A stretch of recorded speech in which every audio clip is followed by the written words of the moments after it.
Assalamu алейкум, hürmetli kanalımыздың ағзалары. Мінекей, бүгін біз көптен күткен Жеткербай ағамыздың ізінен келдік. Жеткербай аз реанимациядан палатаға көшті, жағдайы жақсы.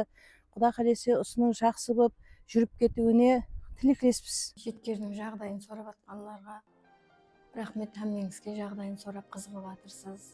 Жағдайлары жақсы. Қолларын қимылдатады, әрекет бар. Бұрын әрекетсіз қалып еді. Шүкір Аллаға. Халқыма рахмет, осы жерге дейін әкелді. Кәптің расымен бұл жерге жетемен де ойламадым расы. Жылаған күндерім болды, жыласам жұбатты. Рахмет жақсы инсанларға. Сүйеу болды арқама. Итермелеп әйтеуір. Әммеге рахмет. Осы жерде қарап атқан врачларымызға, медсестра қызларымызға да рахмет. Уақытында қарап атыр, массажын істеп атыр. Қоллары дәрт көрмесін, әммеге рахмет. Ешқашан жақын инсаныменен адамды сынамасын, ешкімнің басына самасын бұл күнді. Блогер балаларымызға да рахмет, әммесіне.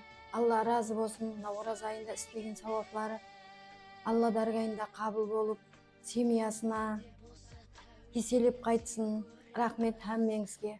Халқыма да рахмет, жақсы инсанлар бар екен. Шүкір бәріңізге рахмет. Жәрдем беремен деп кешірім хат жаздырып алды менен. Кешірім бергеніне өкінемін. Бірінші операцияның бірінші этабы өтті. Рахмет халыққа, халық жәрдем берді. Халыққа бет салуға ұялып тұрман.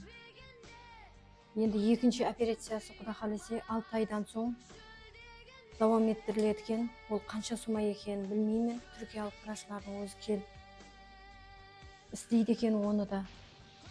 Енді ұсақ ахуалға түсірген адамлар екінші операциясына жәрдем берсін. Бұрынғы ахуалына келтіріп берсін. Я келтірмейді екен, жәрдем бермейді екен. Тиесілі шара көрінуін, жазасын алынуын соранаман. Егер мені ішкісілерден көріп отырған болса, ілтимас көмек етің маған, жәрдем берің. Жазасын алсын. Ертең бұл істеген ісін және қайталайды бұлар. Әділ шара көрілсін. Ілтимас сіздерден.